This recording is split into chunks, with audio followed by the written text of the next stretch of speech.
Math academy YouTube চ্যানেলে সকল ছাত্রছাত্রীদের স্বাগত জানাই। আমি হলাম তোমাদের প্রীতম স্যার। আজকে তোমাদের এখনই মাধ্যমিক 2026-এর গণিত পরীক্ষা শেষ হলো। সেই গণিত পরীক্ষার এমসিকিউ অ্যান্ড এসিকিউ সমস্ত প্রশ্নের উত্তর একটা ভিডিওর মাধ্যমে তোমরা দেখে নাও। চলো শুরু করা যাক। দেখো, তোমাদের প্রথম একের দাগের প্রশ্ন, কোনো মূলধন 10 বছরে দ্বিগুণ হলে বার্ষিক সরল সুদের হার হবে অপশান বি 10%। পরবর্তী প্রশ্ন আসছি আমি। দুইয়ের দাগে a x square plus b x plus c এর বীজ দুটি সমান কিন্তু বিপরীত চিহ্নযুক্ত হওয়ার শর্ত হবে option C B equals to 0, C less than হচ্ছে 0। তিনের দাগেরটা দেখো কি বলছে। এই যে তিনের দাগের অঙ্কের উত্তরটা হবে option B x plus Y equals to 16। চারের দাগেরটা হবে একটি বৃত্তের 121 সেন্টিমিটার দৈর্ঘ্যে চাপ কেন্দ্র 77 ডিগ্রি কোণ উৎপন্ন করলে বৃত্তটির ব্যাসার্ধ হবে অপশান সি 90 সেন্টিমিটার। পরবর্তী আসছি। একটি ঘনকের একটি বাহুর দৈর্ঘ্য এ একক এবং কর্ণ ডি একক হলে এ ও ডি এর মধ্যে সম্পর্ক হবে option B √3a equals to D. পরবর্তী 6 নম্বর প্রশ্ন দেখো। ও কেন্দ্রীয় বৃত্তের এস এ বি সি ডি একটি বৃত্তস্থ চতুর্ভুজ। বিসিকে ই পর্যন্ত বর্ধিত করা হলো। ডিসিই 96 ডিগ্রি হলে বিওডি এর মান কত হবে? এটা হবে অপশান ডি 168 ডিগ্রি।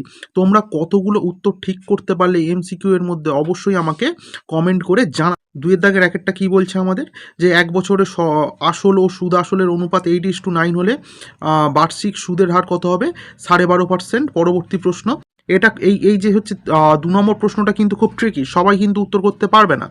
√3 - 5 এর অনুবন্ধী করণী হবে -√3 - 5। 3 নম্বর প্রশ্ন দেখো। কোনো বৃত্তের একটি ব্যাসের দুই প্রান্তের অঙ্কিত স্পর্শকদ্বয় পরস্পর কী হবে? সমান্তরাল হবে। 4 নম্বর প্রশ্ন। X equals to a sec theta ও y equals to b cot theta হলে x square by a square minus b square by y square equals to 1 হবে। 5 নম্বর প্রশ্নটা দেখো। একটি নিরেট অর্ধগোলকের ব্যাসার্ধ 3r হলে তার সমগ্র তলে ক্ষেত্রফল 27πr² বর্গ একক হবে। 6 নম্বর প্রশ্নটা দেখো। 1 2 3 4 5 সংখ্যাগুলি পরিসংখ্যান যথাক্রমে 1 2 3 4 অ্যান্ড এফ এবং তাদের যৌগিক গড় 4 হলে এফ এর মান হবে 10। সত্য মিথ্যাগুলো মিলিয়ে নাও তোমরা অবশ্যই। দেখো, 3-এর একেরটা কি বলছে, যে sine square theta plus sine theta তার হোল স্কোয়ার, এটা সত্য হবে। 2 নম্বরটা দেখো, 4 সেমি ব্যাসার্ধ বিশিষ্ট গোলকের মধ্যে অন্তর্লিখিত বৃহত্তম ঘনকের বাহুর দৈর্ঘ্য 4√2 সেমি, এটা মিথ্যা হবে। পরবর্তী দেখো। অর্ধবৃত্ত অপেক্ষা বৃহত্তর বৃত্তাংশস্থিত কোণ স্থূলকোণ হবে, এটা মিথ্যা হবে। 4 নম্বর দেখো। x-3 x-1 7 x আর 2x - 1 3x - 5 রাশিগুলির যৌগিক গড় 7.5 হলে তাদের মধ্যমা হবে 3, এটাও মিথ্যা হবে।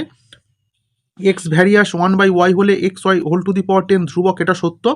পরবর্তী 6 নম্বরটা আমাদের মিথ্যা হবে।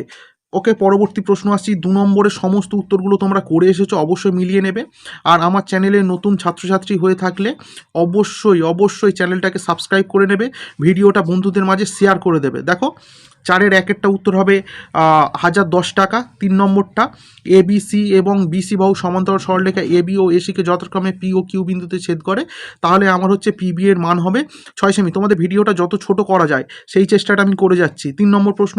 ও কেন্দ্রীয় বৃত্তের এ বি এবং সিডি যা দুটি কেন্দ্র থেকে সমদূরবর্তী, দুটো কোণের একটা কোণের মান বলে দিচ্ছে, সিডি 6 হলে ব্যাসের দৈর্ঘ্য এটাও 6 সেন্টিমিটার হয়ে যাবে। পরবর্তী দেখো, যে 4 নম্বর ট্যান থিটা সমান সমান কট থিটা 2 হলে, tan theta plus cot theta 2 হলে ট্যানের মাথায় 7 আর কটের মাথায় 7 থিটা এর মান নির্ণয় করতে বলেছে, এর মানটা 2 হয়ে যাবে। তোমরা অবশ্যই মিলিয়ে নাও। এই 5 নম্বর প্রশ্নটা কিন্তু খুব গুরুত্বপূর্ণ উত্তর আর সবাই করতে পারবে না। এখানে এক্স আর ওয়াই ধনাত্মক বাস্তব রাশি হলে সেক থিটা কি হতে পারে? উত্তরের যুক্তি দিতে বলছে, উত্তর হবে হতে পারে। হ্যাঁ, হতে পারে, এটা একদম হতেই পারে যদি এক্সটা ওয়াইয়ের থেকে বড় হয়ে যায় অথবা তার সাথে সমান হয়ে যায়। 6 নম্বরটা। দুটি বৃত্তাকার চোঙ উচ্চতার অনুপাত 1:2 এবং ভূমির পরিধি 3:4 হলে তাদের আয়তনের অনুপাত হবে 9:32। পরবর্তী। এটাকে প্রমাণ করতে বলেছে, অবশ্যই তোমরা প্রমাণটা আশা করছি করে আসতে পেরেছো। পরবর্তী প্রশ্ন, যে সুদের হার 5.5% থেকে 6% হলে বৃদ্ধি পেলে কিছু টাকা বার্ষিক সুদ 49.50 টাকা বৃদ্ধি পায়। আসল নির্ণয় করো। আসলটা হয়ে যাবে 9,990 টাকা। আচ্ছা, এখানে কে এর মানটা কতবার করতে বলেছে? কে এর মানটা 3 হবে।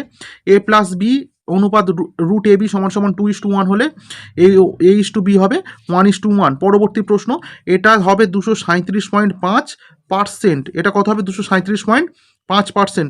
পরবর্তীটা দেখো, কোন এসিডি হবে 35 ডিগ্রি। পরবর্তী প্রশ্নের সমস্ত উত্তর নিয়ে আমি আসতে চলেছি, তোমরা অবশ্যই সমস্ত উত্তর এবং আমি যে সাজেশান দিয়েছিলাম তার থেকে বড় প্রশ্ন কত শতাংশ কমন এলো সেই ভিডিওটা তোমাদের সন্ধ্যাবেলা আপলোড হবে। অবশ্যই তোমরা আমার চ্যানেলের সাথে থাকো, লাইক করো, বন্ধুদের সাথে শেয়ার করো। ওকে, গুড বাই।